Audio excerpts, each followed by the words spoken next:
대구를 정말 현장으로 두고 정치하고 계신 세 분과 함께 대구는 어떻게 바꿔야 하며 대한민국 정치는 어떻게 바뀔 것이며 또 민주당은 어떻게 주도적으로 야권 제1당으로서 역할을 할 것인지 얘기 나눌 수밖에 없는데요. 윤석열 정권의 이런 폭악과 폭정에 맞선 현장 정치인들과 함께 여러분 얘기 나눠보겠습니다. 그리고 곧 있을 대구시당위원장 선거 8.18 민주당 전당대회와 관련된 내용 세 분 통해서 좀 더 깊이 있게 들어보겠습니다. 자, 제가 허소위원장께 먼저 좀 여쭤보겠습니다. 네. 민주당의 위치, 특히 대구 경북에서의 민주당의 위치, 존재감이 너무 없다 이런 얘기 많이 들으셨을 테고 네. 실제 현장 활동해보면 민주당이 그렇게 존재감이 없습니까? 그렇죠. 이제 그거는 뭐 기존에 우리가 선거 득표를 통해서 이제 확인이 되는데 어떤 존재감은 과거 15년 전, 10년 전 비교해서는 그 존재감이나 지지율이 높아진 것도 사실입니다. 다만 어려운 상황이 되면 민주당에 좀 불리한 상황이 되면 그 국민의힘 쪽으로 부는 바람을 이렇게 막고 저지할 만한 힘까지는 저희들이 아직 갖지 못하고 있고 저는 이제 시당위원장 고민하면서 그 말은 항상 시민들의 그 말씀 중 하나가 가슴에 좀 아프게 다가오는 것이 민주당은 선거 때 되면 뭐를 하려고 하고 평소에는 뭐 활동력이 많이 저조한 것 같다라는 말씀을 하실 때는 이번 시당위원장이 되면은 2년 동안 이제 대선 한 1년 앞두고까지 시당위원장을 하게 되는데 시민들께 그것만큼은 저 민주당이 평소에도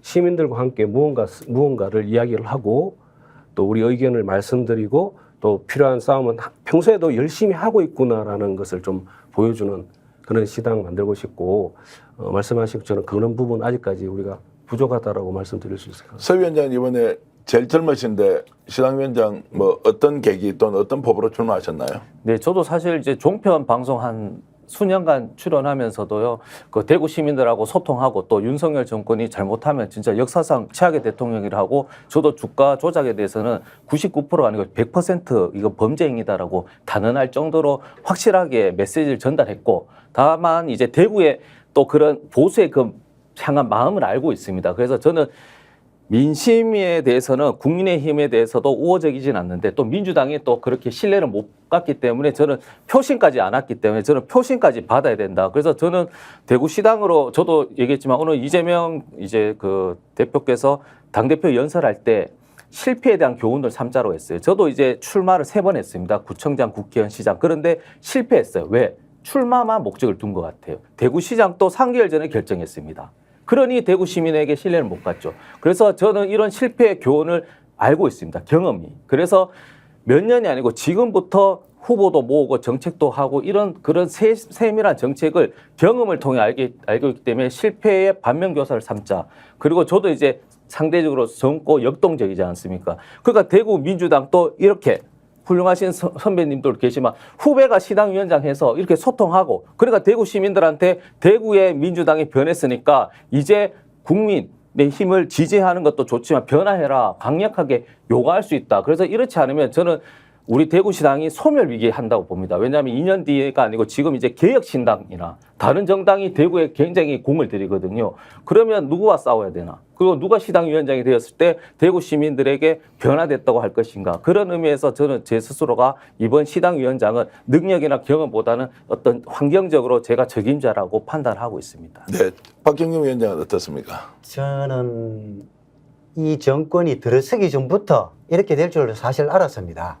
대통령 직속 국가균형발전위원회가 인수위 기간에 제가 그때 근무하고 있었습니다. 이 사람들 하는 짓을 보니까 뭔가 이 비전과 목표를 제시하기보다는 그냥 밀어내기로 막무가내예요. 이래 봤을 때 이 사람들이 진짜 제대로 된 뭔가 정책을 펼칠 수 없겠구나라고 생각했는데 역시 지금 보니까 그렇습니다.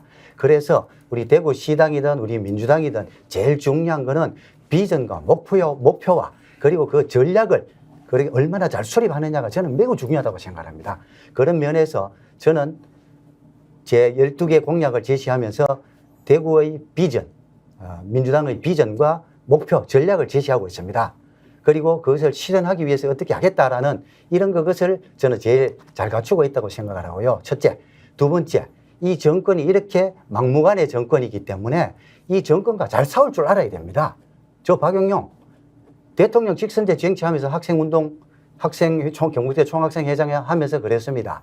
그리고 6번이나 출마했습니다. 대구에서 떨어질 줄 알면서 도전하는 불굴의 의지가 있습니다. 적어도 이 윤석열 정권과 맞서기 위해서는 싸울 줄 알고 싸워본 경험, 이겨본 경험을 가진 후보가 필요합니다. 그래서 정리하자면 저는 행동하는 정책 전문가 그리고 싸울 줄 아는 후보입니다.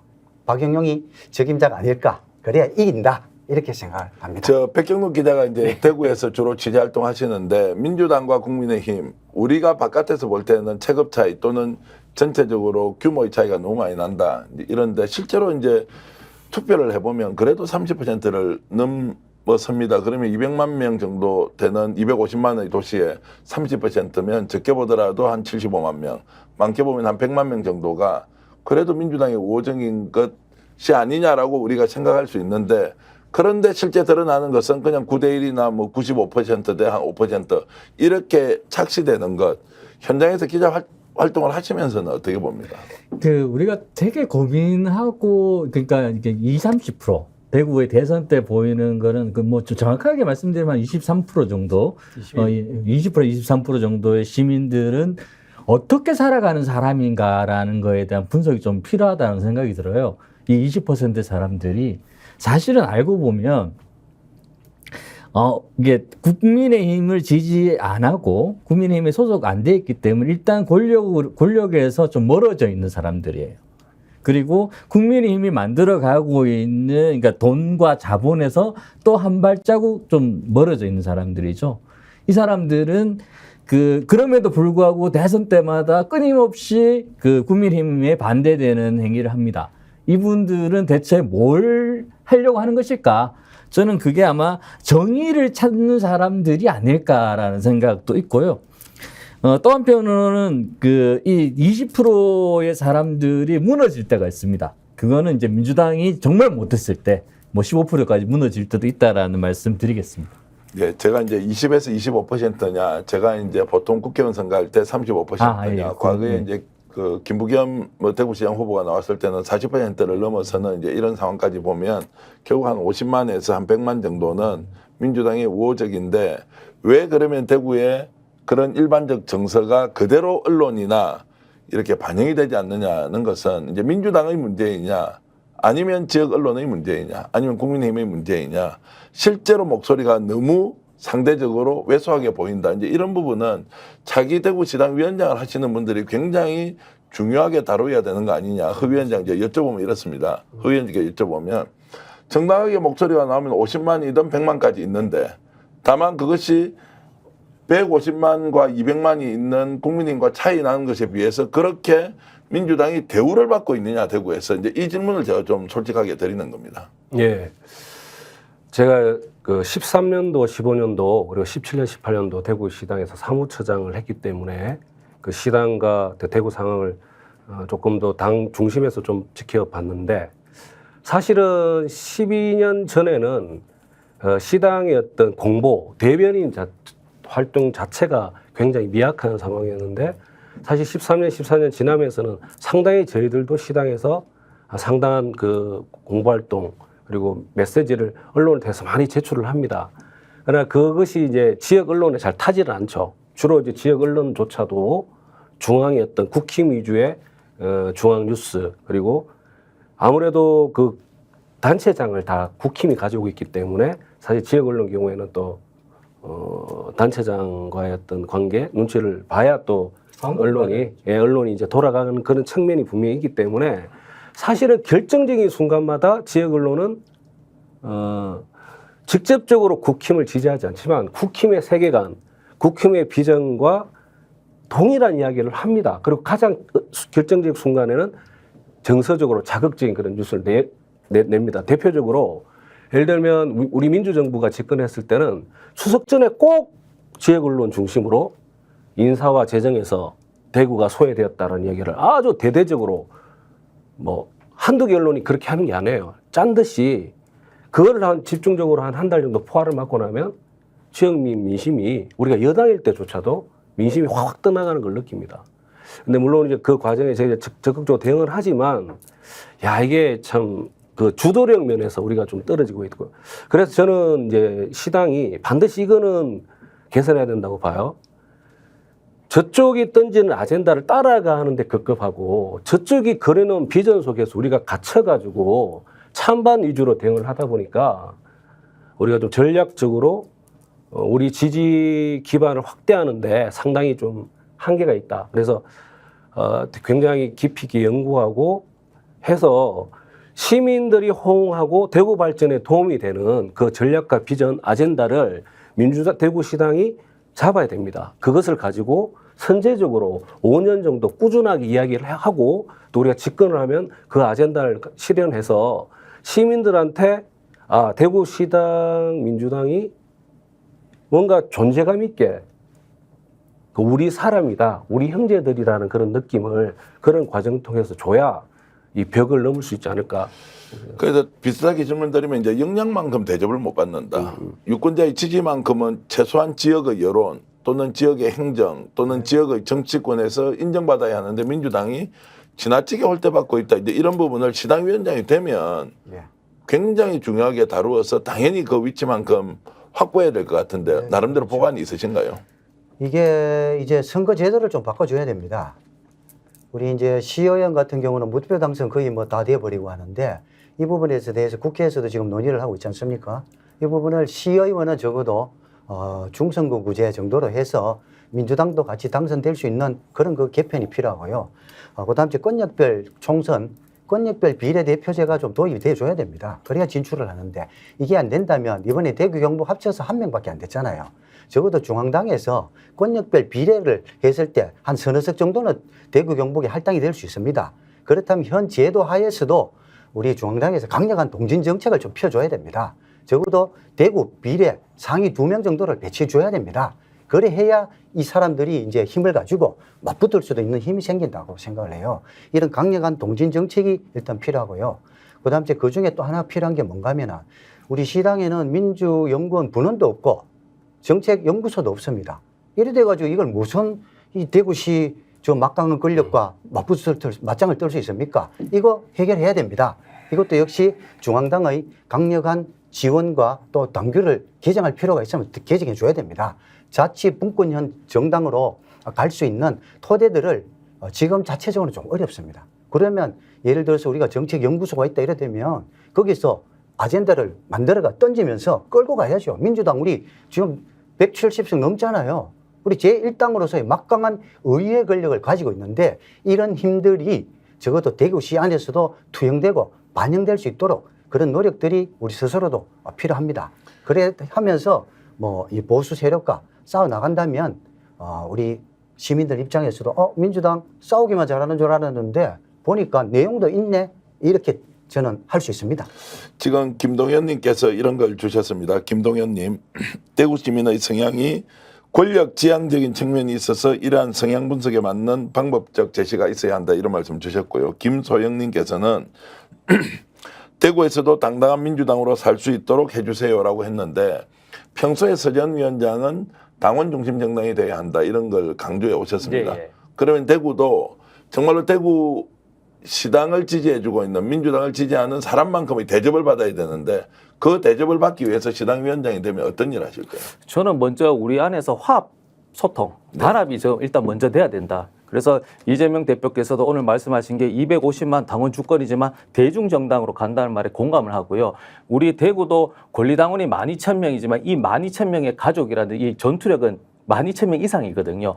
그러니까 이게 생각이 다를 수도 있고 의견이 다를 수 있습니다. 이제 먼저 하나로 뭉쳐야 됩니다. 먼저 과거에 저도 한 7, 8년 시당 생활 해보면 조금 뭐 소위 말해서 조금 몇 명가 해서 이게 그룹핑이 많이 돼 있어요. 이걸 하나로 뭉쳐야 된다. 그래서 저는 50대, 60대 오래 하신 분 그리고 20대, 30대 그 연결적인 부분에서 저는 먼저 소통, 화합, 특히 저를 비난하는 사람도 있어요. 청년 의원들도 있으면 그들부터 먼저 화합하고 소통하고 그런 포용성을 당연히 해야 된다는 거 말씀드리고 두 번째는 박형희 위원장 말씀처럼 실력이 있어야 됩니다. 그래서 저도 이제 증권사 출신이기 때문에 깊이 있지는 않지만 다양한 분야에서 사업적인 거라든지 정책적 아이디어를 많이 내야 됩니다.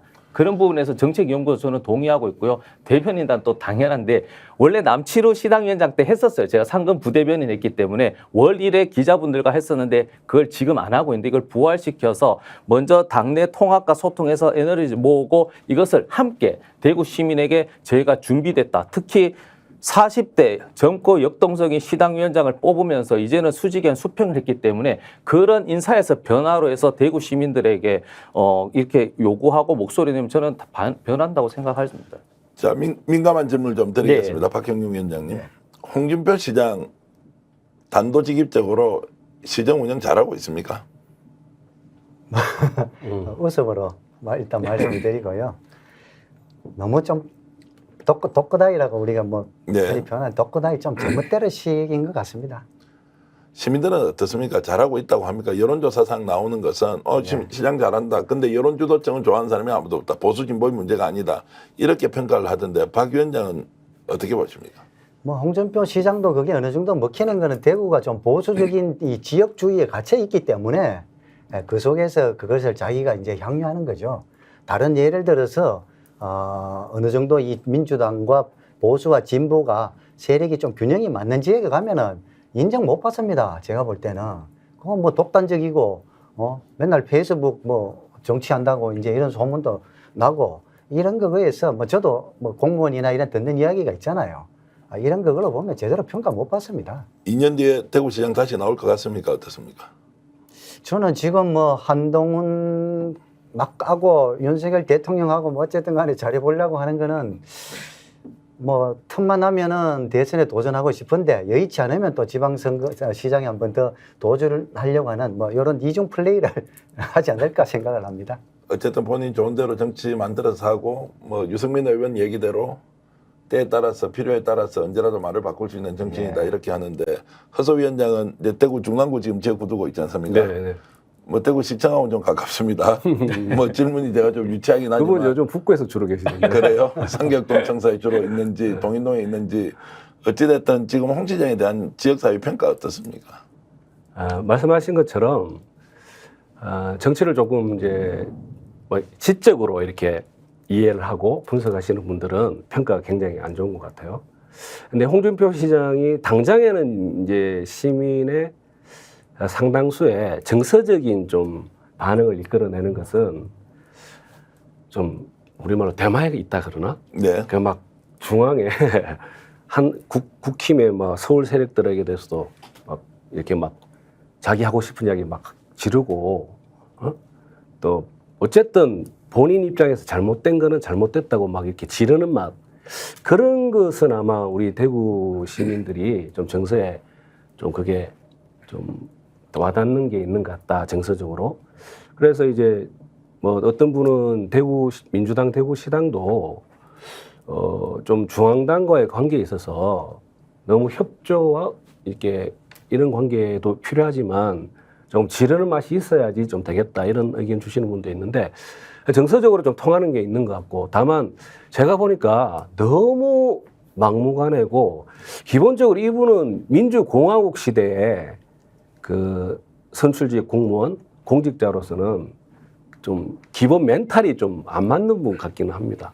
그 제가 들어보니까 마지막 그 부분을 제일 먼저 내세웠으면 훨씬 더 좋았겠다 싶었는데 어찌됐든 서전 위원장이 만약에 대구시장 후보로서 홍 시장하고 한번 싸워봤지 않습니까? 예. 어떻습니까? 굉장히 무시 많이 당했죠. 아닙니다. 제가 무시를 했죠. 그렇습니까? 왜냐하면 저는 이제 그 대구의 뿌리죠. 달성서가로 해서 저는 뭐 40년 동안 대구를 계속했기 때문에 대구에 대해서는 제가 홍준표 시장은 더 잘하니까 네. 뭐 자료 준비할 필요가 없죠. 그러니까 홍준표 시장 또 한번 토론 때 한번 보시면은 대구은행이 시가총액 1위를 가지. 그 예전 일. 그래서 제가 LNF라고 이제 정정으로 말씀을 드렸듯이 홍준표 시장한테 얘기했어요. 그 대권 시장이다. 그러니까 대권 즉 대구 시장을 발판 삼아 하다 보니 관심이 온통 페이스북 보면 대구에 관한 게 아닙니다. 다 대통령 되고 싶은 겁니다. 그리고 대구 시민들도 공무원들도 걱정합니다. 혹시 그 대통령 후보 못 돼가지고 연임할까 봐. 그러니까 이 부분은 저는 홍준표 시장이 뭐 홍카콜라 뭐 대단하다고 하는데 저는 인정하려면은 윤석열 대통령에게 까야 된다. 윤석열 대통령에게는 한마디 못하면서 그 꼬봉이라고 하나요? 한동훈한테는 맨날 어린애라고 합니다. 그게 굉장히 비겁한 행동이잖아요. 가장 큰 게 윤석열 대통령이 제일 못하는데 윤석열 대통령에 대해서는 칭찬만 합니다. 그래서 저는 홍준표 대권시장이라고 말을 많이 하는데요. 뭐 절차도 생략하고 본인의 대권 가도를 위하지만 결국에는 이게 그 본인의 책임도 있잖아요. 결국 대구 시민이 좀 이게 피해를 많이 보고 있기 때문에 지금 이걸 대구시의회도 거수기 노릇을 이제는 좀 안 해야 된다. 그런 부분에서 저는 목소리 내는 게 아니고 시당위원장이 되고 나서 1대1 면담 요청할 겁니다. 그래서 박정희 동상 세울 수 있죠. 그러나 민주적 절차에 따랐냐, 수기 과정 있었냐, 없으면은 지연하거나 그런 과정 거쳐라. 아니면은 뭐 투쟁해야죠.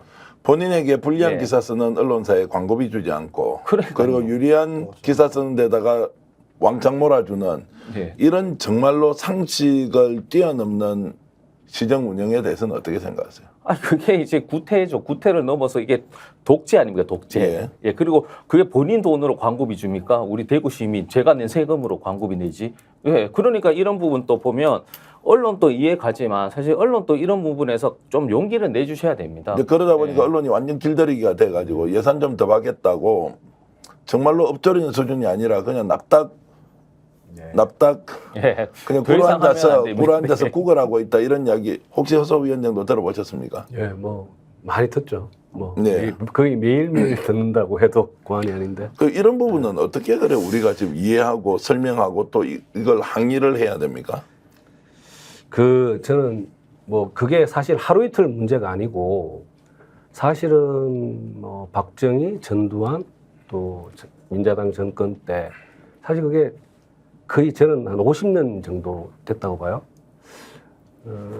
이 정말 지긋지긋한 이 구조를 어떻게 바꿀 수 있을지 사실 언론개혁운동 하시는 분들 또 저희 민주당에서 지속적으로 고민하고 시도는 하는데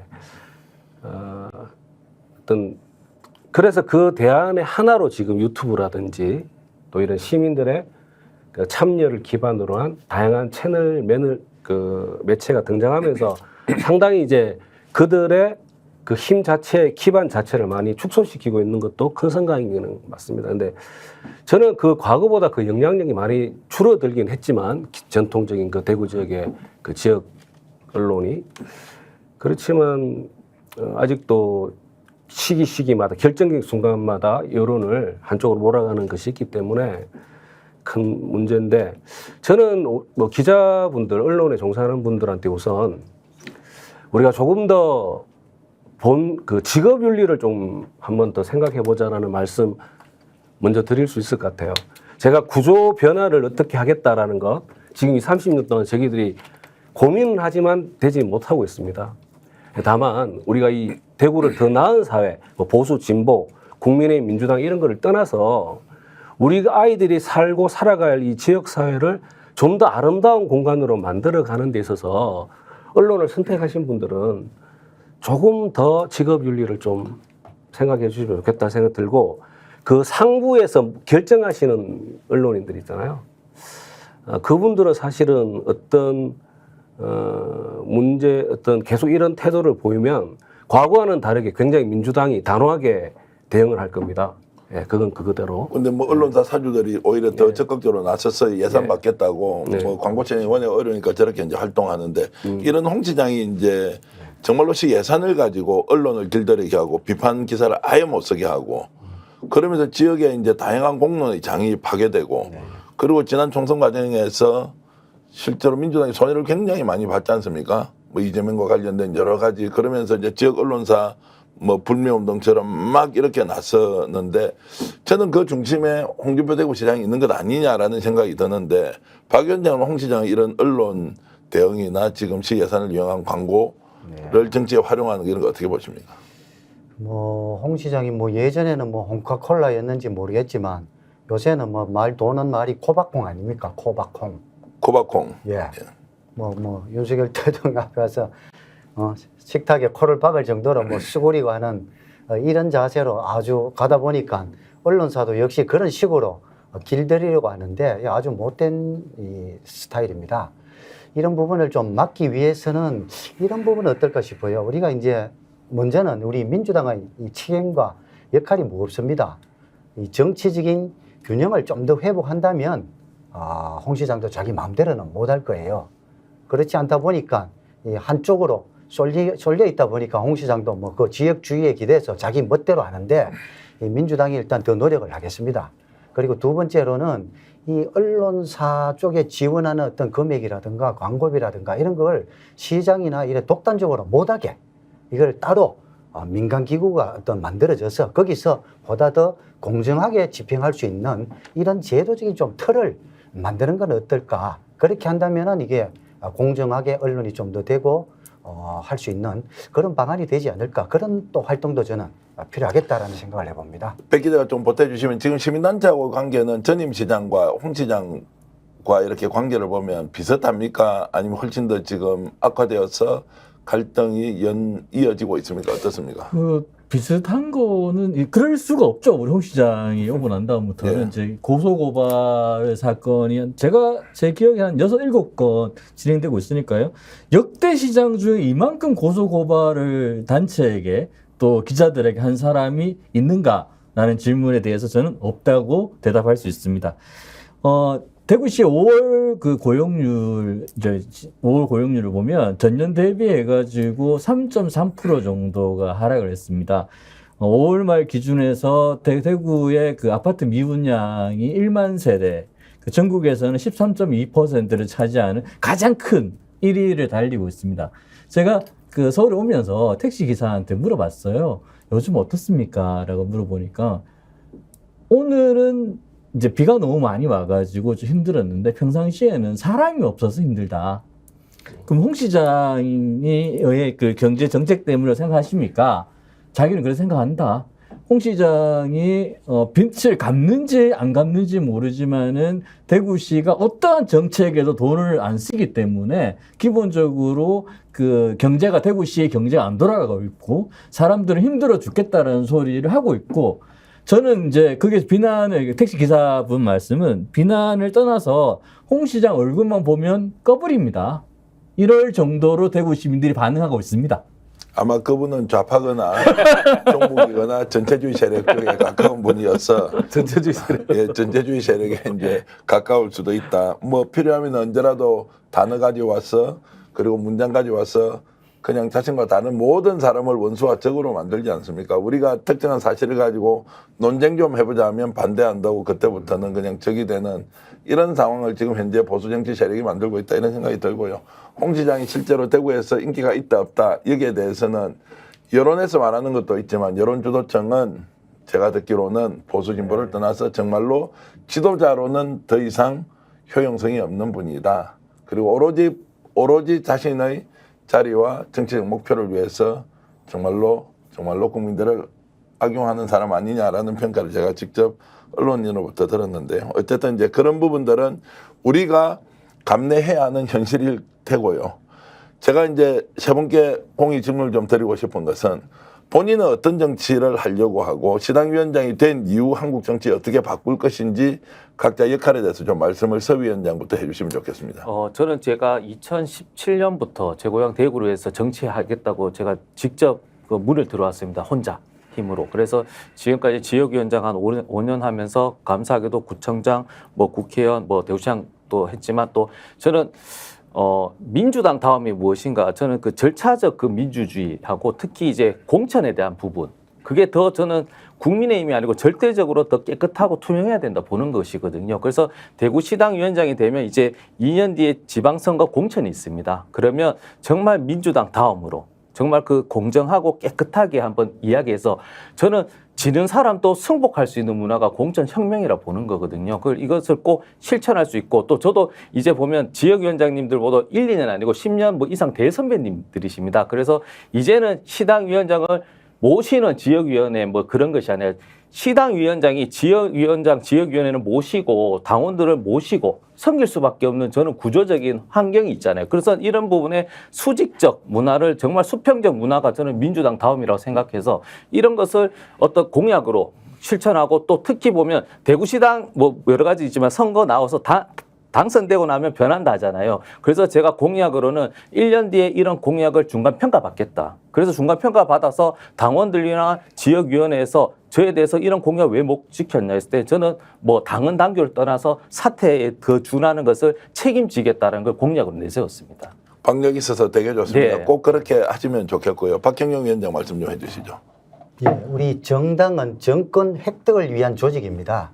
그래서 차기 대선에서 우리가 유능한 민주정부 이재명 시대를 만들어야 됩니다. 그래서 저는 차기 당원과 더불어 차기 대선에서 기적을 만드는 대구 민주당 이렇게 비전을 만들었습니다. 그 목표로는 지방의회 70석 획득 그리고 지난 대선에서 이재명 후보가 받았던 21.6%를 25%까지 끌어올리겠다. 이걸 목표로 정했고요. 이걸 위해서는 당원과 더불어 해야 됩니다. 당원 지원국을 만들 계획입니다. 그래서 당원들의 힘을 최대한 모으고 결집하고 두 번째 시민들 속으로 들어가야 됩니다. 당원 30% 확대하고 1,500명의 우리 당원 불법이 봉사단을 만들어서 또 민간단체에도 많이 가입하고 이런 시민 속으로 들어가고 그다음 아까도 말씀드렸듯이 시민들이 봤을 때 대한 세력으로 부상을 해야 됩니다. 대한 세력으로 부상하기 위해서는 정책 생산 능력이 있어야 됩니다. 그리고 중앙당의 어떤 지원 하에서 앞으로 우리가 이제 또 우리는 이 선순환 구조가 안 되는데 저는 국회 보좌진 10석 이상을 좀 확보하겠다고 공약을 냈습니다. 그래야 이분들이 경험을 하고 또 시의원에도 도전하고 대구리 닫혀 있기 때문에 이런 그 활로를 만들어줘야 됩니다. 이런 목표를 가지고 열심히 뛰고 있습니다. 허서 위원장은 지금 이제 우리 정치를 어떻게 바꿀 것인지 시당위원장으로서 또는 민주당 정치인으로서 자기 이제 국회의원, 시장 이런 게 이제 도전하실 좀 미래의 이제 단체장으로서 포부를 좀 말씀해 주시면 좋겠습니다. 예, 저는 지난 대선 때 이재명 그 경선 후보의 전략기획본부 정무정세실장으로 활동을 했고 또 선대위 활동을 통해서 그 대선에서 그 패배가 너무 우리 다른 민주당 당원 국민들과 마찬가지로 제 가슴속에 아직도 깊은 응어리로 남아 있습니다.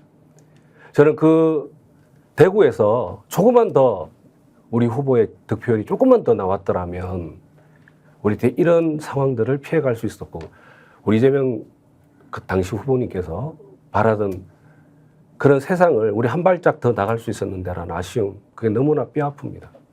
그래서 그 대구 다가오는 대선에서 반드시 그 지금 10년째 우리 민주당 후보 득표율 21%에 갇혀 있는데 반드시 마의 이 벽을 돌파하겠다라는 각오로 시당위원장에 출마를 했고 앞으로 2년 동안 아주 단단하게 대선 승리를 위한 대구시당 토대를 확실히 강하고 더 넓게 다져놓겠습니다.